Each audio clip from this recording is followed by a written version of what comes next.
Hello. The Divine Code reading for September 25th, pages 219 and 220. We are in the chapter, Aspects of Idolatry from which benefit is allowed and Nullification of Idols. Topic number 14. A Jew cannot nullify the status of an idol, whether it is his or a Gentile. A Jew's idol can never be nullified. It stays in its forbidden state and must be destroyed.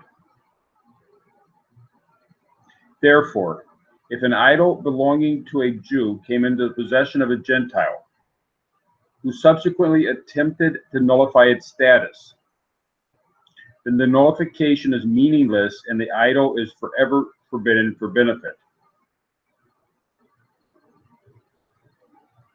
It's coming from Rambam, The Laws of the Worship of Stars and Idols, 8-9, and Shulchan Aruch Yeridea, chapter 146.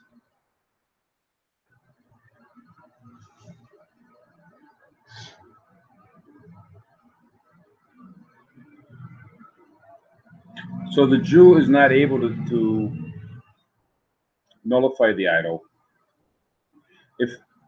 If you're speaking here of an idol that is owned by a Jew,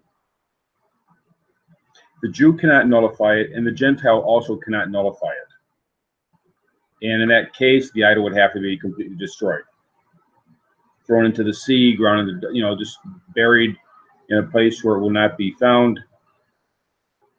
Something that destroys it, and it cannot be used for benefit. The material cannot be used for benefit. This applies only. Now, this only applies if the Jew actually served the idol, but if it was only in his possession and he had not served it, then a Gentile bought it from him or received it as a gift. The Gentile can nullify its status.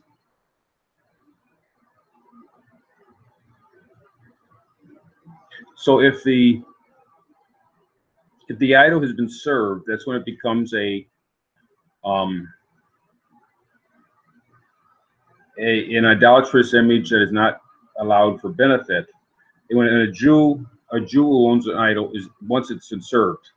However, before it was served, or if it had not been served as an idol, then it doesn't have that status. Whereas a Gentile, the idol has a status as soon as he has it, whether he serves it or not. So we're talking here about a statue that is owned by a Jew if it had been served, then it's not usable at all. It cannot be nullified, has to be destroyed. If it has not been served as an idol, then it can be nullified.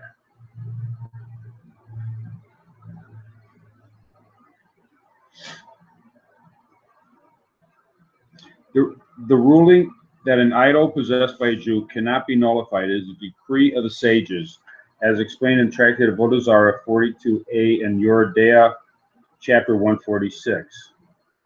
And this decree was only enacted upon the Jews, but not upon the Gentiles. So any nullification that is effective for a Gentile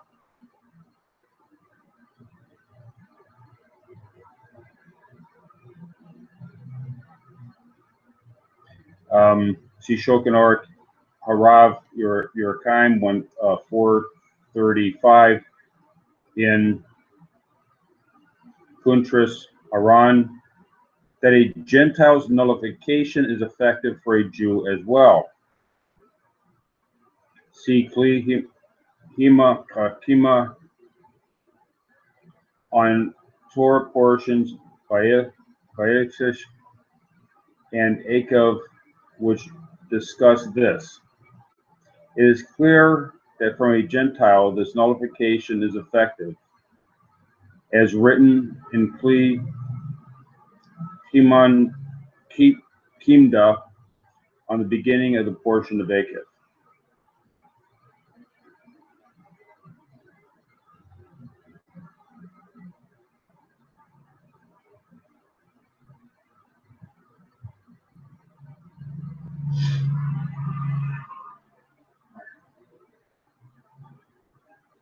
So it would be that it could be effective. The Gentile might be able to nullify, except the rabbis have placed an extra stringency on idols that were served by a Jew, that it cannot be nullified. Therefore, even though it might be possible, biblically, it's not possible in practice.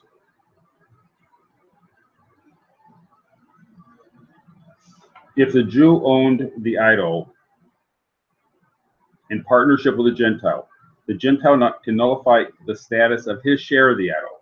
It cannot nullify the Jew's share. Therefore, the idol may be melted down or cut in two so that the part taken by the Gentile becomes permitted for him as being nullified, and the part taken by the Jew must be destroyed. And that's Shulchan Aruch Yeridea, chapter 146. So if the idol is owned jointly by a Jew and by the Gentile, the Jew's half would have to be completely destroyed. The Gentile could nullify his half.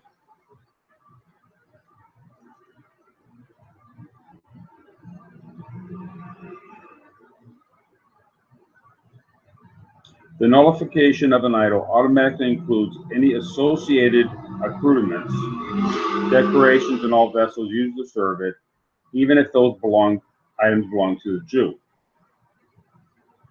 The Gentile's nullification of the idol nullifies the status of these as well. That's the Rima Yeridea 146:13. But does not nullify the idolatrous status of items that were offerings to the idol. This is based on Rambam, The Laws of the Worship of Stars and Idols, 8:9, and Shulchan Aruch Yeridea, chapter 139, that A, an offering to an idol can never be nullified by a Jew, and B, an offering does not become nullified when nullifying the status of the idol, unlike vessels that were used to serve the idol, which are nullified automatically through the idol's nullification, because they are secondary to the idol.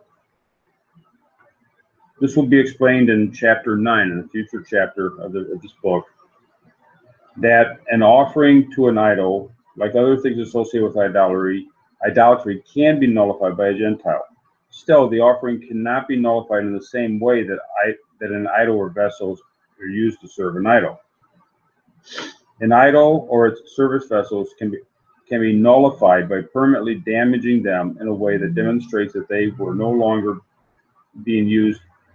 They can no longer be used for idol worship, since their dignity and importance have been degraded.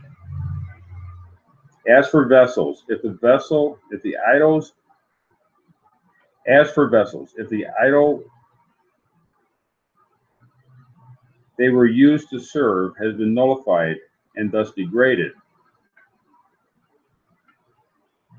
In contrast, items that were sanctified and offered to an idol and perhaps eaten as part of the service are of a different nature.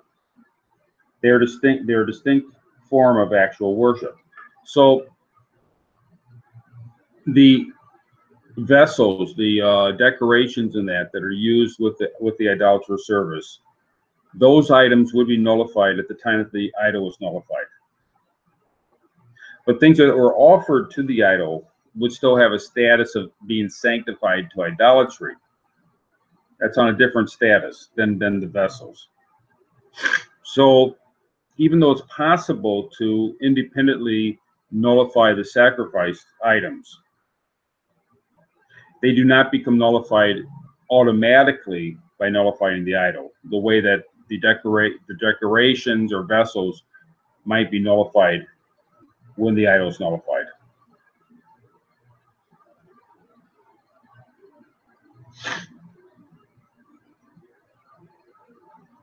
If the idolatrous statues of only the idolatrous status of only the associated accoutrements are nullified, the idol itself remains forbidden for benefit until the idol itself has been nullified. So while the idol can be nullified and it automatically nullifies any decorations or vessels, if the decorations or vessels are nullified, it doesn't automatically